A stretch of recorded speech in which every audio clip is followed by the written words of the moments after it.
साथियों मैं राम कुमार। साथियों, अभी मैंने एक वीडियो अपलोड किया था फील्ड सुपरवाइज़र इलेक्ट्रिकल का और सेफ्टी कैटेगरी का डॉक्यूमेंट वेरिफिकेशन। इसमें दोस्तों बहुत सारे कैंडिडेट हमें ये कमेंट कर रहे हैं कि सर इलेक्ट्रिकल का वैकेंसी जो है इसका लगभग 1 साल होने वाला और अभी तक इसका ज्वाइनिंग को नहीं करवाया गया। उसके बाद दोस्तों सेफ्टी का भी करवाया गया, तो अब मैक्सिमम कैंडिडेट जो है इसमें ये बोल रहे हैं कि सर इसमें जॉब प्रोफाइल सेफ्टी कैटेगरी में क्या होगा। कमेंट का दोस्तों मैं रिप्लाई देने से अच्छा मैंने सोच लिया कि एक वीडियो ही आपको प्रोवाइड कर दूं। उसके बाद दोस्तों यहाँ पे काम क्या होगा सेफ्टी का। उसके बाद दोस्तों यहाँ पे कमेंट आया है कि सर मेरे पास जो है रिलीविंग लेटर नहीं है, अगर मैं ज्वाइन करने जाऊँ तो क्या हमें ज्वाइन करने देंगे या नहीं देंगे।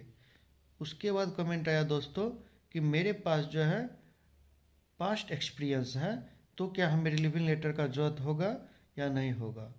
कुछ कैंडिडेट कमेंट किए हैं कि सर एनओसी का जो है क्या चक्कर है, एनओसी कब लगता है और कैसे लगता है, इसके बारे में कुछ बताइए।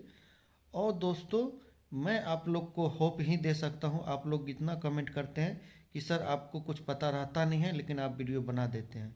दोस्तों अगर आप पावर ग्रिड में आइएगा तो खुद पता चल जाएगा कि क्या आपको यहाँ पे मतलब कि ज़रूरत है और क्या आप यहाँ पे कर सकते हैं। एक्चुअल में आप जीरो के बराबर रहिएगा, क्योंकि एचआर में जो होता है उसका इन्फॉर्मेशन किन्हीं के पास नहीं रहता है और वो रेंडमली आपको एक ही बात बोलेंगे, ऑफिशियल वेबसाइट विजिट कीजिए, ऑफिशियल वेबसाइट पर अपडेट आएगा। क्योंकि रिक्रूटमेंट प्रोसेस जितना फास्ट होती है ये उन लोग को ही पता है, तो अगर स्लो होती है तो ये उन लोग को ही पता होता है। इसमें एम्प्लॉय का कोई रोल नहीं रहता है, किसी तरह का जो यहाँ पे नहीं रहता है। तो चलिए दोस्तों हमारे साथ बने रहिए। आप लोग चैनल को जरूर सब्सक्राइब करके सपोर्ट कीजिए और वीडियो को ज़्यादा से ज़्यादा शेयर कीजिए। देखिए दोस्तों, पहला बात है कि सर 2025 का वैकेंसी 2026 में क्लियर होगा या ना होगा। तो मैं आप लोग को यहाँ पे क्लियर कर देना चाहता हूँ कि इनका जो है काम अब पावर ग्रिड का प्रोजेक्ट बेसिस काम हो रहा है, यानी कि प्रोजेक्ट में आदमी का नीड होगा तो ही आपको बुलाया जाएगा। इसीलिए आप लोग के रिजल्ट में डिले हो रही है। सेफ्टी कैटेगरी का दोस्तों यहाँ पे रिजल्ट का दे दिया गया है और आपका डॉक्यूमेंट वेरिफिकेशन दे दिया गया है, लेकिन फिर भी कुछ कैंडिडेट हैं जो कि आपका यहाँ पे वो बोल रहे हैं कि सर हमको रिलीविंग लेटर नहीं है, हम ज्वाइन करें ना करें, या कहीं पे जॉब कर रहे हैं वहाँ छोड़ के आएंगे, क्या ये हमें जल्दी ज्वाइन करा देंगे या ना करा देंगे। तो दोस्तों पावर ग्रिड में ये नहीं होता है, आप कहीं छोड़ के आते हैं तो आपका यहाँ पे अगर डॉक्यूमेंट ओके रहता है तो आपका ज्वाइनिंग इमीडिएटली हो जाता है और लगभग 2 से 4 दिन के अंदर अगर ज्वाइनिंग डॉक्यूमेंट वेरिफिकेशन या ज्वाइनिंग साथ ही हो जाता है। इसमें आप लोग को किसी तरह का दोहराए नहीं है। जैसे ही आपका डॉक्यूमेंट वेरिफिकेशन होगा, मेडिकल फिटनेस आ जाएगा, आपका ज्वाइनिंग 4 दिन में 5 दिन में हो जाएगा। अगर आप रिलीविंग लेटर लेकर आते हैं तो आपका ज्वाइनिंग उसी दिन हो जाएगा, मेडिकल के बाद अगर लेटर आती है तो। अगर आप लोग का कहीं जॉब कर रहे हैं तो वहाँ से रिलीविंग लेटर लेना मस्ट कंपलसरी है, ये बात आप ध्यान में रखिए। दोस्तों यहाँ पे पास्ट एक्सपीरियंस के बारे में बोला गया कि सर पास्ट एक्सपीरियंस है तो क्या रिलीविंग लेटर की ज़रूरत पड़ेगा। बिल्कुल नहीं पड़ेगा, कोई ज़रूरत नहीं है कि आप पास्ट एक्सपीरियंस में रिलीविंग लेटर दीजिए। हाँ, एक चीज़ की और डिमांड वो कर सकता है कि आपको वहाँ जो है कार्य मुक्त कर दिया गया है, इसका एक अपडेट चाहिए, यानी कि कोई तरह का एक मेल लिख के दे दीजिए कि हमको एक ये कंपनी वाले जो है मतलब वो कंपनी वाले मेल आपको कर देंगे कि हमने इसको रिलीव कर दिया है। एक्चुअल में रिलीविंग लेटर में यही लिखा रहता है कि हम आपको कार्य मुक्त कर दिया है, क्योंकि एक ऑर्गेनाइजेशन से आप जैसे दूसरा ऑर्गेनाइजेशन में शिफ्ट होते हैं तो आपको ये जो है अपडेट आ जाती है। उसके बाद दोस्तों यहाँ पे कैंडिडेट पूछ रहे थे कि सर सेफ्टी का काम क्या होता है।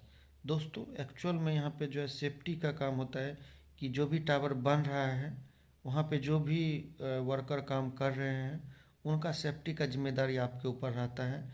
जैसे वो चढ़ गया टावर पे तो वो हेलमेट पहन के गया कि नहीं, सेफ्टी बेल्ट लगा के गया कि नहीं, सेफ्टी शूज पहना कि नहीं, कितना हाइट तक गया है, किस वे में गया है, स्टेप बोल्ट वहाँ पर है कि नहीं, चढ़ने में कोई दिक्कत तो नहीं है। ये सारा काम सेफ्टी का है और सेफ्टी का आदमी को इनका देखना पड़ेगा, जिम्मेदारी वाला काम है। कहीं अगर वो गिर जाता है तो सेफ्टी वाले पे ही ज़्यादा वो तंज कसा जाएगा। दोस्तों फील्ड सुपरवाइजर इलेक्ट्रिकल का भी रिजल्ट आप लोग का बहुत जल्द यहाँ पे पब्लिश होने वाला है, लेकिन अब ये 2026 में पब्लिश होगा और प्रोजेक्ट के अनुसार आप लोग को बुलाया जाएगा। जो सीट रिड्यूस कर दिया गया है, हो सकता है कि ये सीट में भी आपका कटौती कर सकता है, लेकिन अभी इसका कोई अपडेट नहीं है। लेकिन जितना कैंडिडेट को डॉक्यूमेंट वेरिफिकेशन में बुलाएगा उसका लगभग 1-2 गुना और कैंडिडेट को वेटिंग में रखेगा, क्योंकि ये कॉन्ट्रैक्ट बेसिस रिक्रूटमेंट है। तब तक में किसी का परमानेंट होता है तो छोड़ के चला जाता है, लगभग 1 साल में सारा वेटिंग क्लियर हो जाएगा। इस बात का आप लोग ध्यान रखिए। प्रोजेक्ट का रिक्वायरमेंट अभी बहुत ज़्यादा चल रहा है, तो हो सकता है कि वेटिंग भी फटाफट क्लियर ही हो। और दोस्तों यहाँ पे एक बात और बता देना चाहता हूँ कि आप लोग होप मत खोइए, क्योंकि इतना दिन वेट किए हैं तो थोड़ा सा और वेट कीजिए। जैसी सेफ्टी का ज्वाइनिंग हो जाता है, मतलब डीवी डॉक्यूमेंट हो जाता है, तो आपका जो है यहाँ पे रिजल्ट पब्लिश करने की विचार किया जाएगा। और फील्ड इंजीनियर का दोस्तों यहाँ पे इंटरव्यू के बारे में पूछ रहा था लड़के लोग कि सर फील्ड इंजीनियर का इंटरव्यू के क्या कोई अपडेट है। तो दोस्तों उनका भी अपडेट आपको मेल के माध्यम से ही मिलेगा, और जब इंटरव्यू होगा तब आप लोग का डॉक्यूमेंट वेरिफिकेशन के लिए बुलाया जाएगा। अभी तो फील्ड इंजीनियर का रिक्वायरमेंट थोड़ा लंबा चलेगा, लेकिन फील्ड सुपरवाइजर इलेक्ट्रिकल का जो है यहाँ पर जैसे ही सेफ्टी का ज्वाइनिंग हो जाती है, आपका यहाँ पे जो है डॉक्यूमेंट वेरिफिकेशन का डेट आ जाएगी। आप डॉक्यूमेंट वेरिफिकेशन करा के ज्वाइन कर लीजिए। यहाँ पर दोस्तों फिर भी और भी क्वेरी रहती है तो आप ज़रूर कमेंट कीजिए, और आपको अच्छा लगता है कि आप लोग कमेंट करते हैं और कोई इसी तरह का सवाल पूछते हैं। आप टॉपिक सजेस्ट कीजिए, मैं उस पर वीडियो बनाने का बिल्कुल कोशिश करूँगा। धन्यवाद।